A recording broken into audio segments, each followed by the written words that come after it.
edition of ComicGains. ComicGains! If you're new to the show, I'm Adam. I'm Zach, and this is Princess Royal Highness, looking very lovely, just like usual, doing the Princess Wave. You do it to bow down, respect, and of course, there's a Coco Duck. Coco made it out for the live show. Doing the paw wave. The paw wave. Saw yeah, it. that's You going saw to it. come in You handy waved. later when we do the paw wave.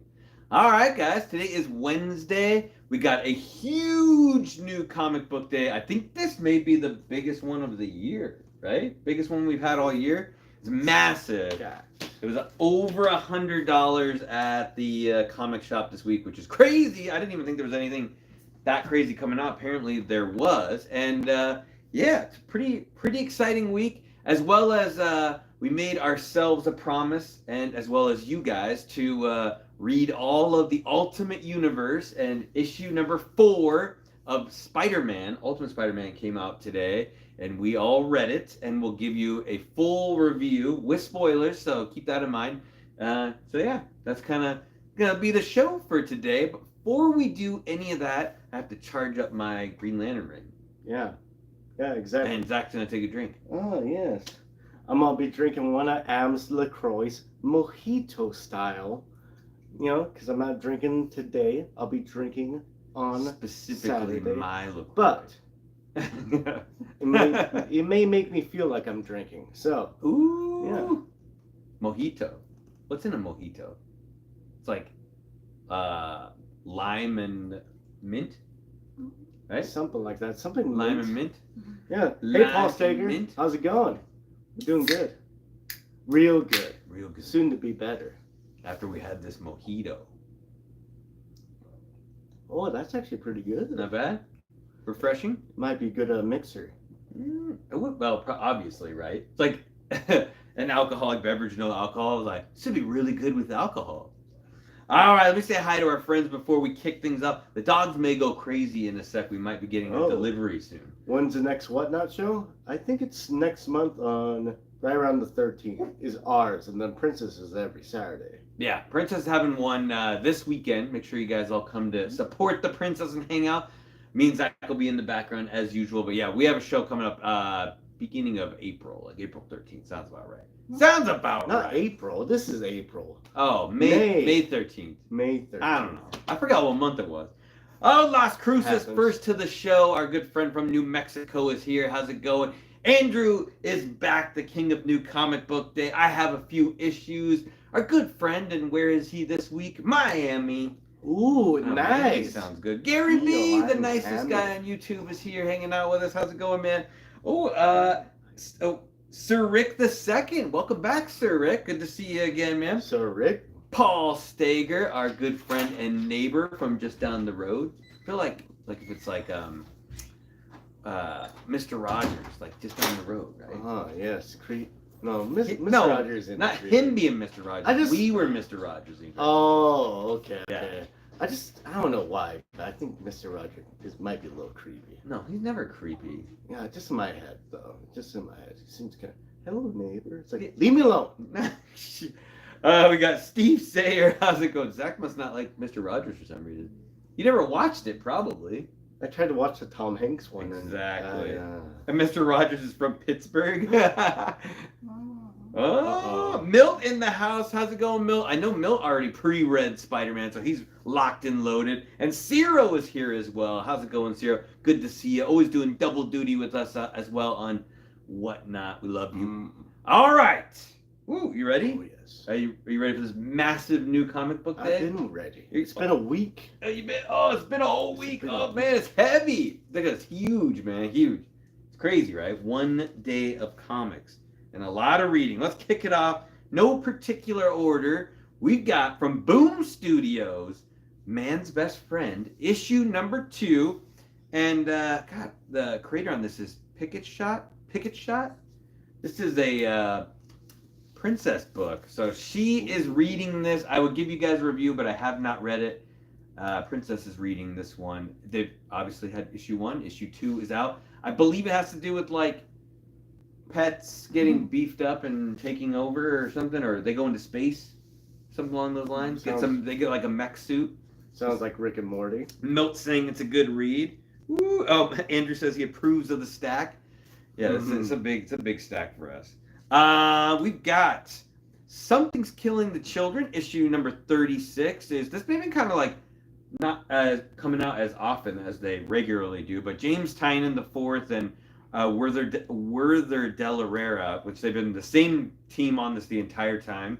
I don't know if this was something special about 36 because there was a lot more issues a lot more covers that came out. And there's the cover A, and then there's a gold foil variant cover that you were able to get as well. And I believe Princess said there's like a 1 per store art germ, right? Thank you. Wow. Thank you variant. So keep an eye out for that one in case your shop got that and they just put it on the shelf as a thank you to you. You maybe I'll get that book for cheap. Woo! Where are my testicles, Summer? Wait, what? Oh, where are my testicles, Summer? Where are my testicles, I got you. From Rick and Morty. Rick and Morty, yes. I thought the dogs looked just like Rick and Morty on there. Woo, foil goodness. Now called Snow. Yeah, I'm behind on my Something's Killing the Children. I think I stopped at issue 25. No particular reason. It did not get bad. It was actually really good. I was only reading it in trade and haven't read the single issue, so I'll have to wait for the next time I get the next trade. Oh. Anywho. Is that what I say normally? Anywho. Apparently, I say that a lot. Anyways. No, yeah, anyways, not anywho. We've got Amazing Spider-Man issue number 48, and this is Zeb Wells. I think the cover is John Romita Jr., but they've been having a lot of guest interior artists, and this current one is Todd Nuck. And I think he did the last one too, which was actually a lot better, a lot easier to read. I got to meet Todd Nuck recently, and his artwork is fantastic. There's also the Peach Momoko variant cover, which is really cool. Very nice. Yeah, I like that one a lot with the Spider-Gwen. Spider-Gwen's not in the story, although she is on the variant cover. If you're following this one, they brought back Chasm, everyone's favorite Ben Reilly in the evil form. He lost part of his memories of Uncle Ben, which has turned him sort of to the dark side. And he has his girlfriend who also got turned to the dark side, who's Hallows Eve. She's in the story as well. And they kind of showed up in the last issue, and they're like, "Hey, we're back to mess with you again, Peter." And then they're like, "We brought along a friend." And who would their friend be? It is the Queen Goblin.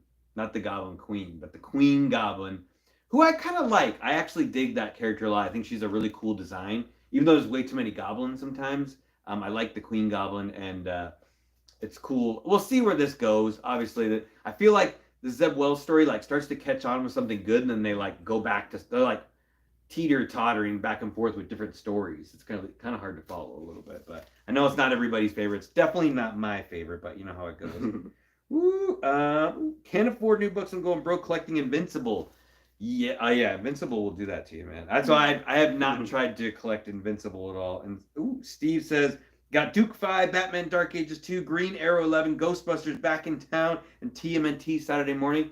You got all the books we didn't get. Well, you have to let me know how yours turn out. That sucks, Chris. Your closest LCS didn't have any Duke 5 today. Wow, everyone's going after the Duke. That's the only thing I wasn't reading from the Energon universe was Duke. Was G.I. Joe. Oh. G.I. Joe, real American hero. That's how you become a real American. Yeah, and knowing is half the battle. Knowing is half the battle. Right? Mm-hmm. All right, we got Blade issue number 10. This is the finale. I don't think it's the final issue of the series. I don't think it's the final issue of the series, but Brian Hill, who is also writing Black Panther, Ultimate Black Panther. So same author, and it's good so far. This is I have liked this book. I actually haven't read that much of Blade in the past, but the main bad girl Adana, who I think is on the cover-ish there, she's the one that Blade accidentally tricked him, released her, and basically the whole book has been him either putting together a team or learning new powers in order to finally defeat her, and she's kind of tricked him along the way. Which has been cool. I kind of like the original characters that they added in as his support, and then they kind of spun off and had him meet up a bunch of more well-known Marvel characters, which was interesting. But we'll see how this whole ends. She seems to be a pretty major player, Adana. So either we'll see if he can defeat her. I'm sure he'll defeat her, but maybe not. We'll see. And looks like an Ariel Diaz did the interiors. I don't think It so. said Diaz at the I don't think it's Ariel Diaz. I've never seen any Ariel Diaz interior. You Oh, think so? interesting. No, I don't think It so. said Diaz is the last name. Maybe it's Probably another common. Diaz. Common one. Oh, and yeah, Andrew's saying he's really liking the blade. Milt's, yeah, it's definitely an Adam Mantle on the background. SpiderMan Noir, definitely. Woo! Newest Blade movie update will be about Blade killing vampires. Wow. There you go. Surprise, surprise. Will he be Oh, wow. British though? Will he be Brit? I don't think that is that Mahershala Ali? I don't think he's British. The real Blade is British. Just like James Bond and Blade, they both should be British, honestly. Well, even in the comics, sometimes now they start drawing him like Wesley, or like talks like Wesley Snipes. So like the other one. Woo! John Eric in the house. How's it going? Flexing it up. All right. We went off script here and we grabbed Daredevil issue number 8, Legacy issue 670, and this is a supersized double giant issue of Daredevil drawn by the awesome J. Scott Campbell. Ah. I thought it was cool. If you guys haven't seen any of these before, it's kind of weird. It's interesting and weird at the same time. On the inside, and they did this with a couple other ones. I know I saw it on Elektra and a couple other books. Inside, there's a bunch of pages where they show every cover they've ever been in, like from the very first issue and every single title or book they've ever been on the front, which is pretty crazy that they're able to like fit all that inside of there. Ooh. He'll have the accent. Oh, okay. All right. And all right, next up, we've got Jackpot and Black Cat issue number 2, and we got 2 copies of that. Because why not? Because it's Adam Hughes goodness on that one. This is an interesting story so far. I read issue number 1. There's a huge change to the Black Cat character. She has a girlfriend now that she lives with. So Felicia is now playing on the other team, which is interesting. What? Yeah, threw me, considering she was just dating Peter like 5 months ago. So, but whatever. However that goes. She got tired of the Peter. Yeah, literally.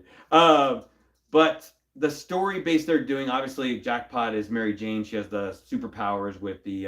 It's kind of more of a suit, I'm guessing now, but she has that not roulette wheel. Slot machine. Slot machine on her arm that when she hits the button, it rolls through, and whatever it lands on, she gets those powers, and it's like random. She doesn't know what power she's gonna get. Sometimes it's really cool, sometimes it's not. But in this story, she's like going on a mission and basically like runs into Black Cat, kind of doing a naughty thing, and she's kind of confused why this is happening. Because at this point, Black Cat pretty much is a hero. I know in the past she's kind of swung both ways. I guess that works both ways. And she finds out that there's like a special app where like this people send you a message where like, do this thing or we're gonna hurt this person. And so like that's the whole like premise of the story. So like Black Cat gets this message, like if you don't steal this item, we're gonna kill like your girlfriend. And she has to like take it seriously, and they've been like doing this all over the city, like threatening people. And then at the very end, she finds out that she gets like a message of like, you have to, I think she has to like kill Mary Jane, or Mary Jane gets a message that she has to kill Felicia. I can't remember from the app that's going on. So it's okay, but you know how it goes. Ooh. So they wanted a reason to change $10 for Daredevil book. Yeah, the Daredevil was a $10 book, so I don't know. See how that story goes in that one. And sounds like Dial H for Heroes. Oh, Baki, how's it going? Oh, Coco was trying to run away. Coco was sleeping. Yeah. Anyway, Coco. I don't know. We'll see. I'm guessing like the whole Jackpot Black Cat book is probably like a 5-issue series or 6-issue series, and it'll be over. But I think it might just be an excuse to draw really pretty covers, right? That's fair. Right? Anyway, I did that on purpose this time, just to mess with you. We've got Gods issue number 7. I know I said issue 6 was the last one. It's actually issue 7. This is the penultimate issue of the series. And I've been up and down on this on this series a little bit. It's Jonathan Hickman. Either you love him or you don't. I think for the most part people like. And then the artist has been amazing. Is Valerio Schiti, and the first issue of the series was really good. And as you go through, I felt like it would have been better if I read it in trade. Like, so you got to like just read back to back to back because the stories didn't really break up very evenly as like one, like one full story per issue. But then the last issue is really good. So issue 6 like dragged me right back in where I was like, oh, I gotta know more about this. So there's like the two main characters, Wynn and his like ex-wife, and they both work for basically different deity organizations or magical organizations. And there's a girl that they were kind of like going after that they wanted. She had a lot of power and she was innocent, and they wanted her to both join their teams. And it would have been better if she joined Wynn's team, but his ex-wife kind of tricks the girl into joining her team, and by doing that, like, she can never like join the other magical team, like cuts her off forever. And she realized that was kind of like a stingy thing to do, and she wanted to figure out a way to like undo that because she felt really bad about the fact that she did that to this other really nice girl but that had a lot of power. So the only way to fix it was to like go to the living tribunal and like ask him to like undo it. And in the while going there, she had to like perform all these different tests, and she would like meet different people, and they're like, either do this or do this in order to like get by me. And at the beginning, the very first one, she goes there and she asked the first guardian or person to like get closer to meeting the living tribunal, was like, you can either like lose all your teeth, or you have to tell the truth for like the rest of the day for 24 hours. And she's like, well, that's really simple. I'll just tell the truth for the next 24 hours. Like, why would I want to like lose all my teeth? And the person's like, well, be careful, because you still have to like do this like 6 more times till you like get to the living tribunal, and anybody could ask you something ridiculous that like would force you to break this rule. And so she basically does this and like goes through all these different options, like do this or do that, do this or do that, and she passes all of them and gets to the very end. And then the very last guy's like like either lose your eyes or only tell lies for the next 24 hours. And so like she literally has to like lose her eyes. That's the only thing she can do to like get through. So they cut her eyes out, and then she gets to go meet like the living tribunal. It's pretty crazy. It's a pretty crazy story. Should have lost the teeth, right? I think it was her teeth. It might have been her arms, but it was kind of cool. It was kind of cool. But we'll see where this story ends. I know the original plan was for Hickman to do it longer. He originally wrote it to 7 issues, but I think he had it planned, if he needed to go to 14 or 13 or something like that, to do a second arc. And obviously it didn't have like I guess the majority of people buying the book, so like they cut it short at 7 issues. So if you like it, pick it up. Oh, I'm in charge of the. Oh, let's see what we got here, Zach. You got the. Oh. Mighty Mike in the house. How's it going? Working late at the LCS. What do you need? I think we got more than everything today, Mighty Mike. Jackpot and Black Cat is just a cover excuse. That's what I'm thinking. Get Adam Hughes to draw like the 2 most beautiful ladies on a cover. And surprised it wasn't J. Scott Campbell, but you know how it goes. Oh, free comic book day coming up soon. Yeah, don't forget, guys. I think it's in like 2 weeks? 3 weeks? 1 week? Is it 1 week? There's some really good stuff there. Hawaiian Punch in the house. How's it going? Woo! And Andrew is liking Gods. I am liking it too. I'm just saying it's like, it reminds me of some other books I've read of his that were a little more complicated. Maybe more along the lines of like X-Men stuff that's been more complicated. Anyway, got you again. Night Thrasher issue number 3. I kind of been reading this one. Oh yeah, it is May the 4th. Thank you. Forgot that one. Oh yeah, Princess put that in. Night Thrasher is back. I read issue 1. I really liked issue 1. I wanted to see where this is going because I feel like it's not going to be a long ongoing series, so I probably won't get stuck for like 10 issues on it. And I don't remember that much about Night Thrasher, so it's kind of nice to get like a refresher. But he was like a kind of a rich kid back in the day with the New Warriors, and sort of like a Batman-esque kind of character where he puts together this team. He just has like a super suit that makes him cool. He doesn't actually have any powers. And believe in the comics he actually gets killed at a certain point or disappears, so he hasn't been around for a long time. So his father dies and he owns like this big company, and so he shows back up to kind of take over his dad's company, but he's an older guy now, so he's not a kid like he was in the initial comics, and he hasn't seen any of like his friends or people like that. So immediately you get Silhouette who shows up, and then he finds out that this bad guy is like attacking people in his neighborhood called the OG, which is kind of a ridiculous name, the OG. And when he confronts him, he's like, hey, this guy fights just like me, and that's kind of strange. And he remembers that he taught someone else who fought like him, or taught someone to fight like him a long time ago, and it was Rage, who was that member of the New Warriors, which Rage was kind of a weird character because I think he was a little kid trapped inside a giant wrestler's body, wasn't he? Something like that. Something like that. And yeah, we'll kind of see where it goes. And they do this whole thing where he fights Rage and he loses and his suit gets destroyed. Then he basically pulls out this new prototype suit and he puts it on. So now we have an excuse for him not to be wearing the old costume from the 90s. So he's wearing a brand new item. I think Silhouette's kind of a fun character too. She's like that part Cambodian superhero, and she has like teleportation powers, and she also has like walking stick canes because I think she has issues with walking or a debilitative issue, which she's a cool character though. So very cool character. I'll give it, check it out, see how things are going.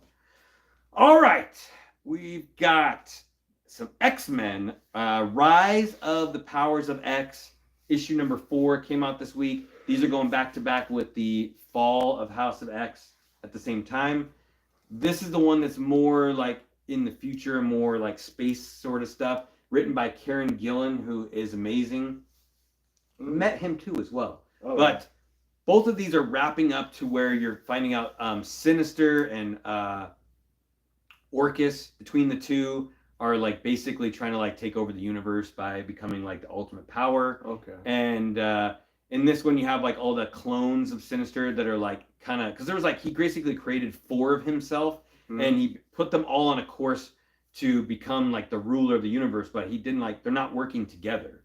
They're like, each one of you become the leader, and he didn't tell them they were all like working together to become like the person in charge. So as each of them are failing, there's only one that made it to the end. So the other ones are trying to like group up with the mutants now to be like, oh, well, I'll help you guys since I'm already not going to complete my mission. And in both instances, both books, you kind of have Professor X is kind of not the bad guy, but he's trying to like wheel and deal to figure things out, because it seems like the good guys are losing no matter what they do. And Professor X is trying to like make deals with the devil to try and like figure things out to where like it might work out for him at the end. Sort of like, you know, kind of like, what was that? Like the Matrix? You know, like at the end of the movie, he has to like make a deal with the robots to defeat Skynet or whatever it's not called. Skynet. I know it's not Skynet, but did they actually even have a name? Cybertron? No, that's Transformers. But it's good. It's good. Like I said, you have to kind of know, like, I guess, kind of what's going on with X-Men. Otherwise, it gets really confusing. But yeah, if you ever get into it, if you ever want to read the whole thing through, I think it might be worth your time. There's a lot of new books this week. A lot. So it wouldn't be a complete week if there wasn't Star Wars. And we got Star Wars: The High Adventures, issue number 5. This is the Dark Horse series, the quote-unquote kids version. I actually dig the artwork in this better than any Star Wars book out there right now. The interior has been amazing. Star Wars had like the whole like Starlight Beacon base get blown up, and then they basically were like, half of the guys you knew got killed, and they've slowly been bringing them all back in certain different ways. So this guy in the front is this really cool character named Buckets of Blood, which is a really cool name for a Jedi, and he's a good guy, and he supposedly got killed or missing, and now they've recently found out that they know where he is. So I think this is going to be an issue where they're like running you back through time, like this is exactly what happened when the base blew up, and this is what he was doing in between that time. And it's, I guess the base being out in the Outer Rim allowed like the good guys to be able to like use the hype, like with hyperspeed or whatever. What's that called when the ships go really fast? You know what I'm talking about? When that like flux drive. No, in Star Wars, like that, like light speed is Star like drive. No. Star Drive? I can't remember. Hyperdrive. Hyperdrive. Hyperdrive. Yeah, the hyperdrive lanes. So when they use those, in the movies, they kind of make it seem like you just push this button and as long as it's calculated, you just go. But there's actual like lanes, like kind of like lanes you have to go in. And if those areas are like closed off by the bad guys, then like no one can travel through those lanes. So that's a lot to do with like what the story is, like no one being able to like get through to the different areas. Anyway, check it out. Good stuff. That's a good idea. Good stuff. Superior Spider-Man issue number 6 came out this week. Dan Slott. I think the cover on this one is Bagley. And now I think Superior Spider-Man is going to be crossing over with some other books. There's some exciting news going on with this one. Spider-Man and Dr. Octopus basically had to team up to clean up some of the old messes of the old Superior Spider-Man. So Anna Marie Marcone is back in the series, which I really like that character. And they're solving some issues, and they team up to basically save her because they both enjoy her company. And as they do it, Doc Ock is trying to trick Peter into downloading his mind again so that he can become the Superior Spider-Man. Peter doesn't allow it to happen, but someone else falls for it, and it is my boy, Spider-Boy. So Bailey Briggs gets taken over by Doc Ock and will be the new Superior Spider-Man. So I think it also happens in his book as well, so it must be crossing over between the two books. Then Justice in the house, how's it going? And Kenneth Bird, welcome in. So I think it's really cool. I saw there's a new Spider-Boy book coming out that has like a special cover with him as Superior Spider-Man, which looked really cool. I think it's done by Humberto Ramos, so keep an eye out for that one. I'm really excited about that. Okay, there is X-Men Forever, the third book of the series, also written by Karen Gillan. All of these covers have been done by Mark Brooks for this one. This is sort of like an offshoot of the 2 main series that are going. Actually, there's like 5 different series going at the same time, but the 3 I'm reading are these 3. And a cool Jubilee cover on this one. Krakoa's in the background.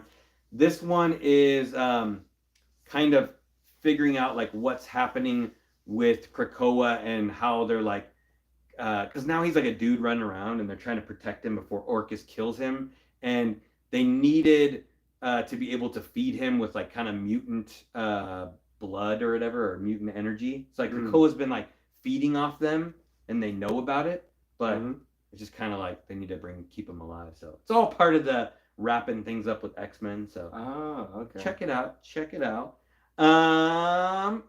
I forgot this was coming out and I'm really excited. There's Ultimate Universe issue number 1, the second print.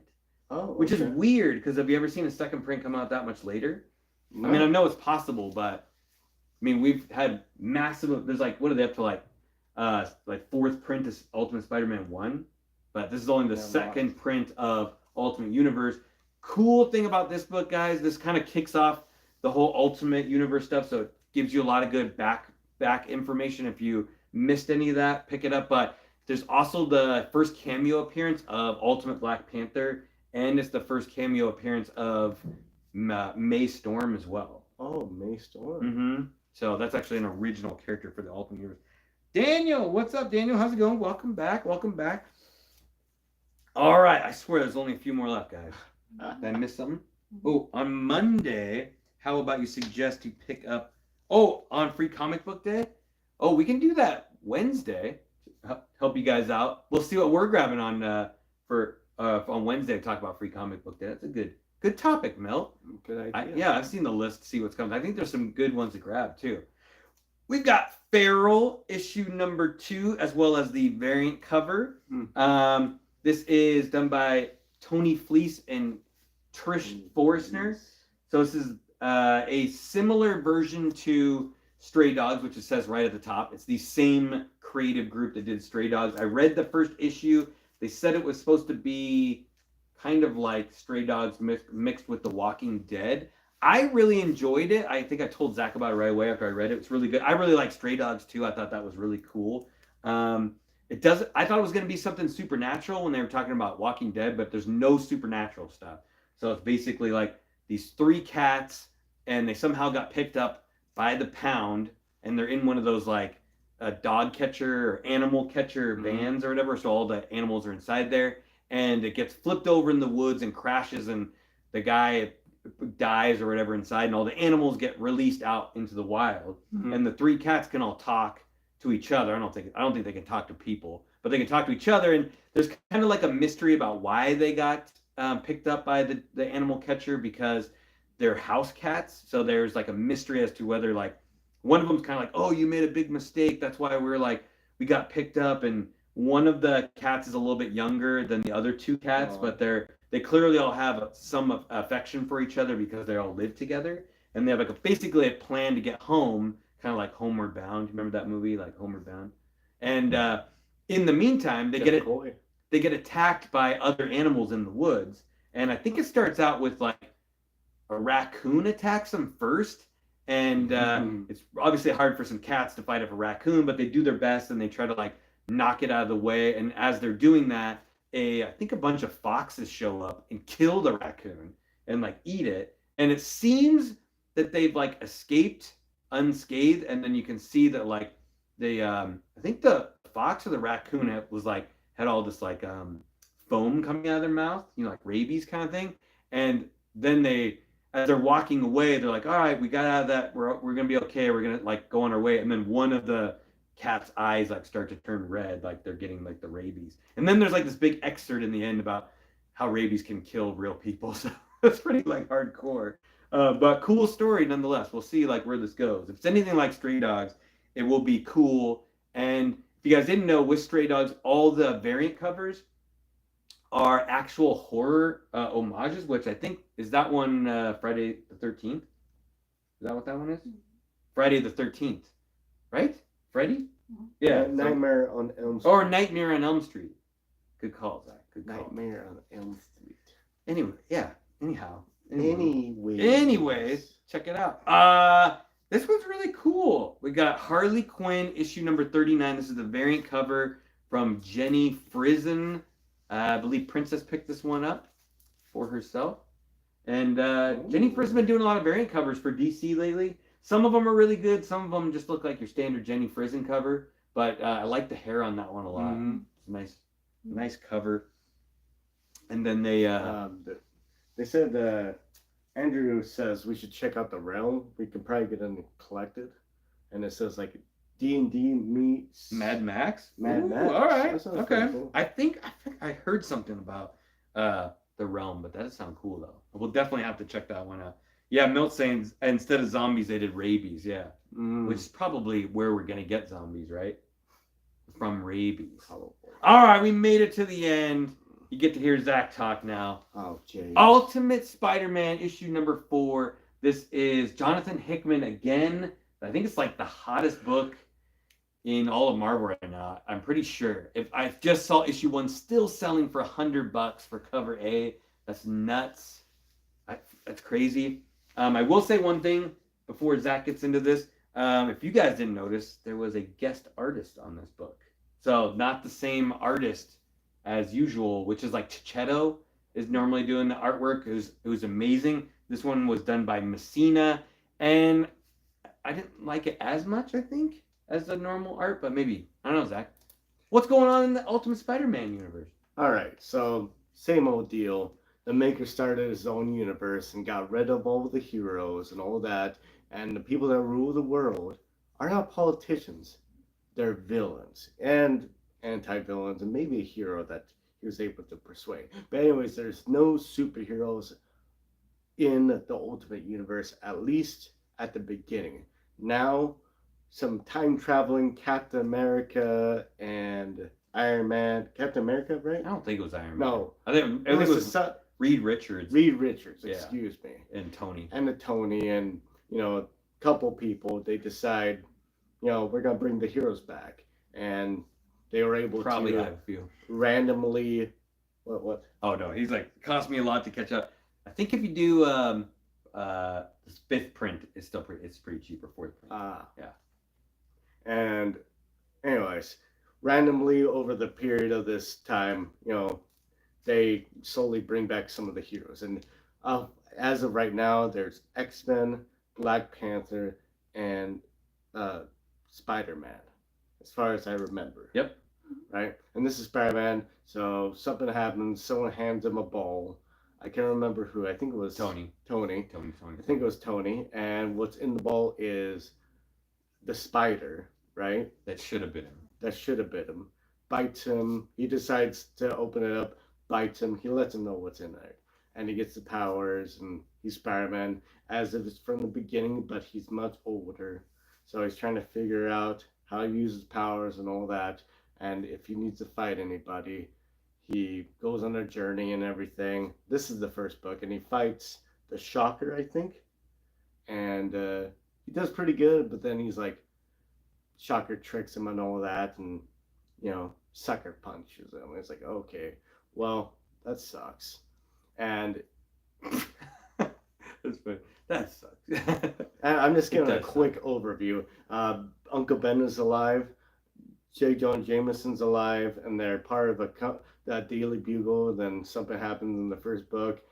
I believe Kingpin takes over the Daily Bugle. Not hostile, take over, but anyways, he buys it, and they decide we don't want anything to do with that, and so they split off and all of that kind of stuff.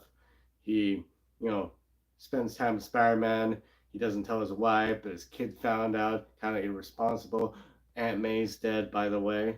That happened. That they found that out in the first issue. In fact, it was the anniversary of her death, if I remember correctly.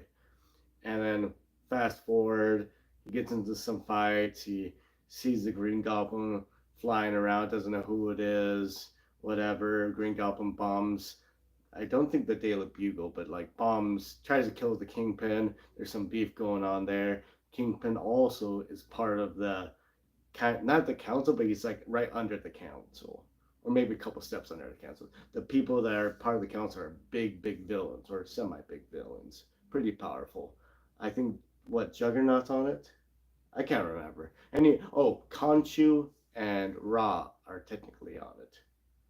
Or Moon They're in Knight. the other book, though. But just for example. And then fast forward, leaving a lot out. Green Goblin and Peter meet. Green Goblin seems to know a lot more about Peter, how he got his powers than he does. So maybe he's more closely tied to the heroes that are traveling in time. They're trying to put a little more heroes throughout the world. Eventually we'll have an endpoint where they come into the modern time and, probably make a team. Who knows? That's just implied. And it's like, hey, by the way, Green Goblin, I'm Harry Osborne. And that was the end of the third book, if I remember. Yeah, that was the big reveal, was that we knew there was a Green Goblin flying around, and that like you kind of got the hint that he was like gonna be a good guy, not a bad guy. And then when they finally meet up, and then it's like, who is the Green Goblin? And then surprise, takes off his helmet, and you're like, oh, it's Harry Osborne. Yeah, it's an Osborne. Like, oh, okay, I was kind of hoping it was gonna be somebody else, but whatever. Yeah, Harry works. That would have been interesting. Anyways, anywho's. That's what happens. Left some stuff out, but now we're in the most recent book. And the last 3 books were amazing, very nice at pace. This one changed up the pace a little bit, and it was interesting for sure. It starts out with Peter and MJ in a bar, my favorite place. Well, actually in a restaurant, but they first show the bar, and they're planning on having more than a couple of drinks tonight. And obviously it's a date night. But they're meeting somebody. Who are they meeting? Harry Osborne. Mm-hmm. They're having a meet and greet at this fancy restaurant / bar. I'm more interested in the bar part.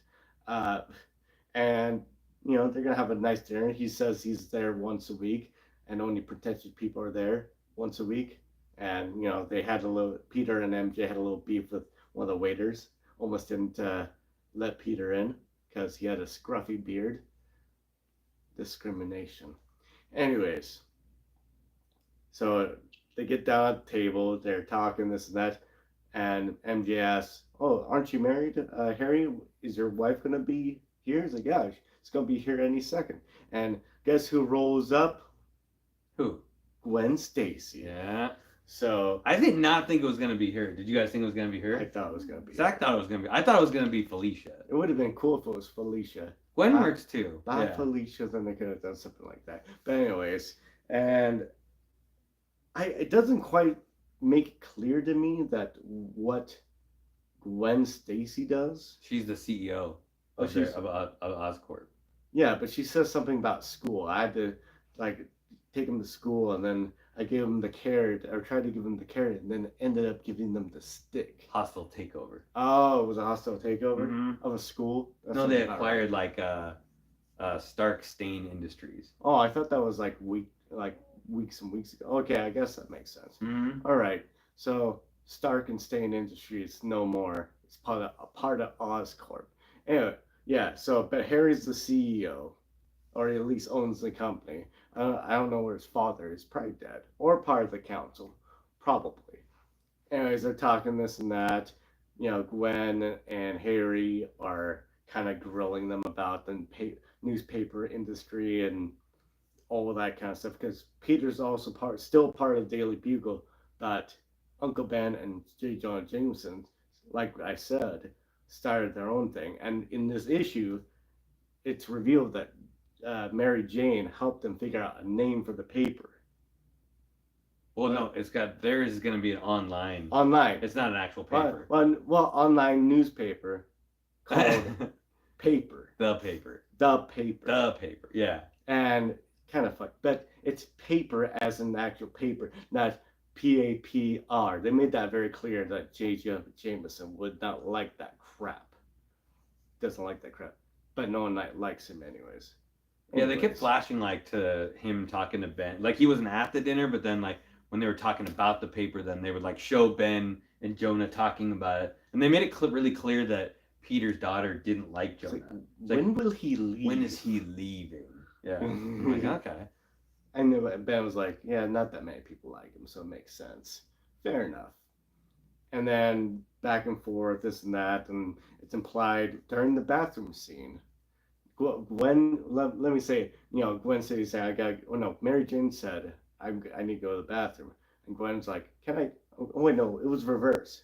Gwen said she was. I don't know if it matters that much. I don't know. I don't know. Like, you're like, it's really important who said they had to use the bathroom and who followed them into the bathroom. It's a power move. It's some kind of power move. No, I don't understand. Like, wait, we gotta look this up. Who was the initial bathroom? Who initiated it and who has the most power with initiating or following? I don't know. Anyways, they have a conversation that Oscorp has a lot of extra funds and they need to move it around and they need to invest in a company. So they decide that they're going to fund the paper. To try Uncle to make, Ben's company. Yeah, to try to make a cool, like, suddenly out of nowhere, this giant paper company. No, the newspaper company. The news company shows up out of nowhere and provides high quality news that's 100% truthful, always.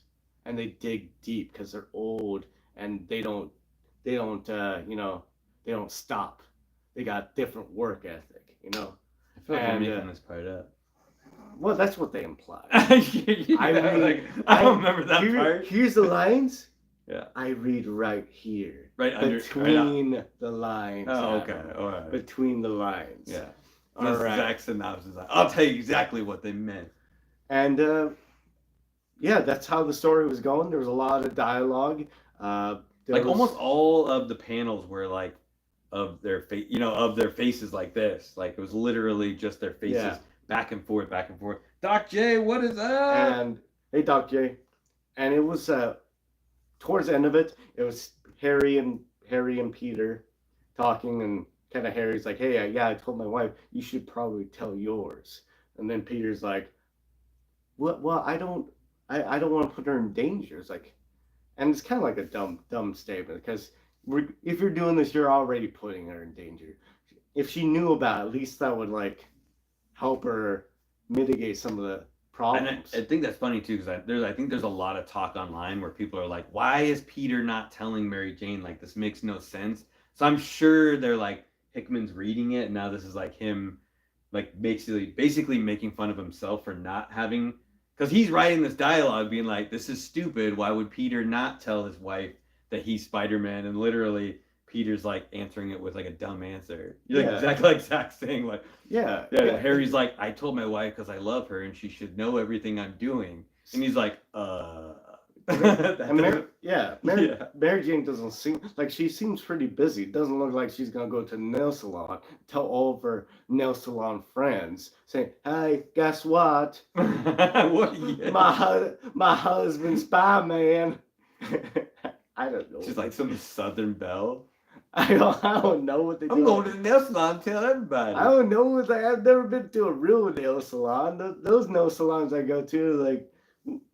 Don't bring up that. You be careful. I do that sometimes. You know about your nail salon. You gotta treat yourself, guys. Treat yourself.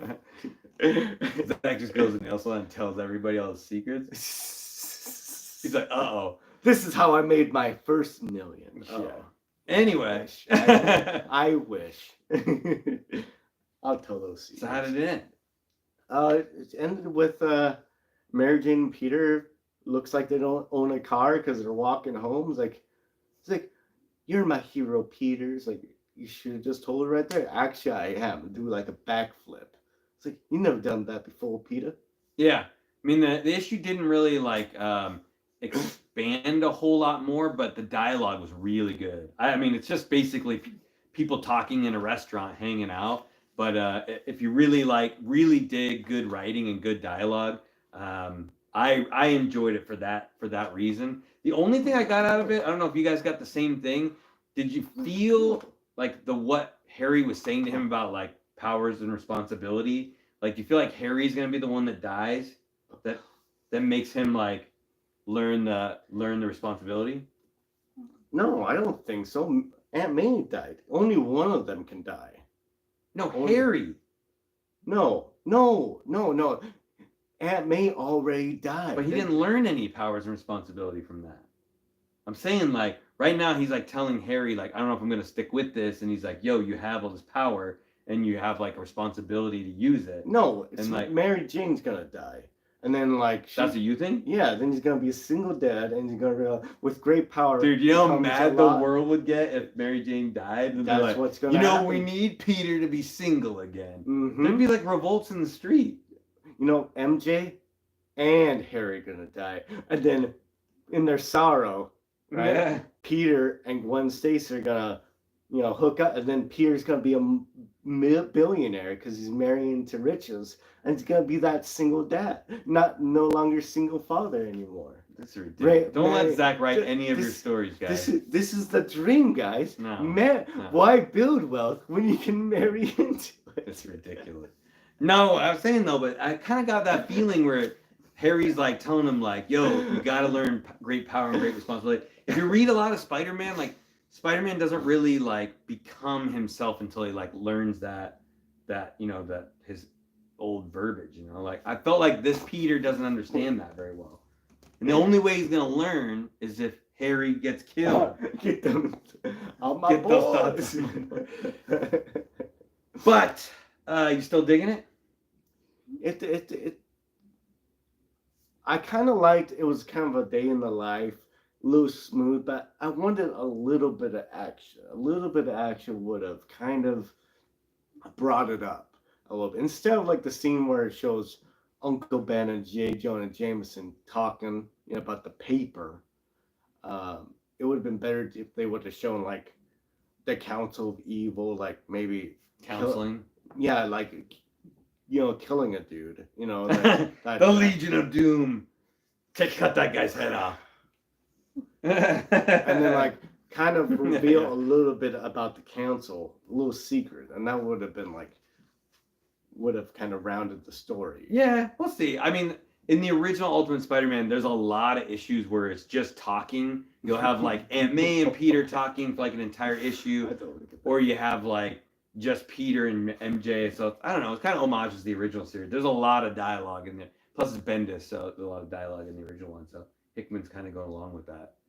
I don't know. I think that's why people like Peter. You're like you not like resemble with him or feel for him. You're not gonna like feel with Tony as much because none of us are billionaires. You know what I mean? You're like, oh yeah, me and the other billionaires feel the same way. Oh, hey, what's a beautiful mind gift? I'm gonna look it up. But beautiful mind gift. GIF, like a A GIF? Yeah, GIF. What Is about it it? GIF? I've been saying it wrong all this It's time. both. Yeah. What is it? Like he said, it was Andrew was saying that he was picturing the Beautiful Mind GIF. There's a movie called Beautiful Mind, and then Um, there's a GIF. You put them together. I'm gonna look it up. You got Beautiful Mind It's GIF. not. It's not. It's definitely a slow burn. Mill says.